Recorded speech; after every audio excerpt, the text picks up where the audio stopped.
Recently, I came across a piece titled, Bernie Sanders Becomes Fastest Candidate to Hit 1 Million Donors in U.S. History.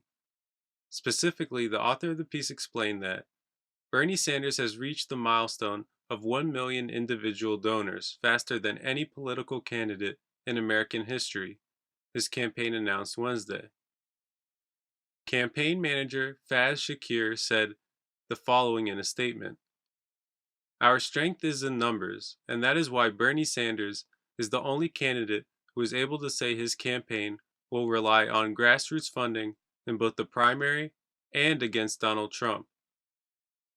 Like all campaigns, we are beholden to our donors, and we're proud to stand with 1 million working people. Among the million donors, approximately 125,000 are signed up for recurring monthly donations, and the Sanders camp claims that 99% can donate again because they haven't given the maximum amount. The most common profession among these donors is teacher. The most common employers were Starbucks, Amazon, and Walmart. This is exactly how politics should be, in people powered. Bernie in 2016, and again now in 2020, is demonstrating how politicians should fund their campaigns, solely by the American people. He's honestly a revolutionary in this regard, and is doing a great job of leading the way to where we need to go. Because I've said this before, and let me say it again. Money in politics is one of the biggest issues we face in America today.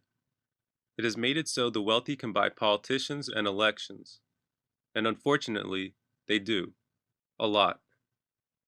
For instance, did you know that there was $3.4 billion in lobbying spending in 2018? The wealthy try to buy influence with their money, and far too often, they are successful. In fact, we learned from a Princeton study that the desires of average Americans have virtually no impact on whether or not a policy is enacted. Meanwhile, we learned that the desires of the wealthy do have a direct impact on whether or not a policy is enacted.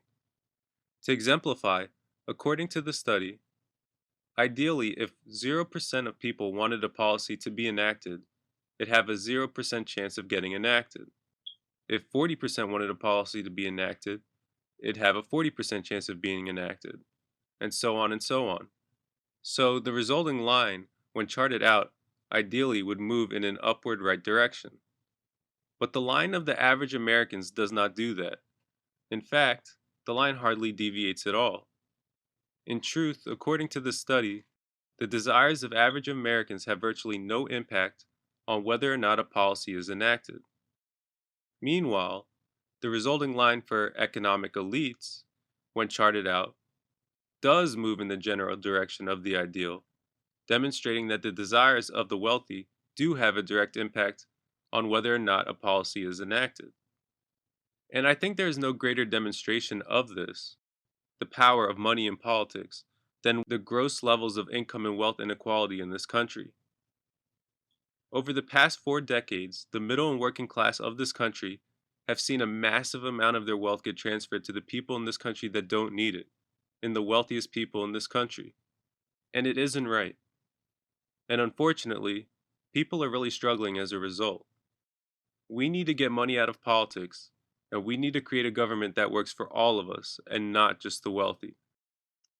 So for Bernie to break the record for being the fastest campaign ever to reach 1 million donors, and to do it in this fashion, funded solely by the American people, is not only something to really admire, but also it serves as a prime example of where politics in America needs to go if we want to finally have a government that actually represents all of us and not just the 1%.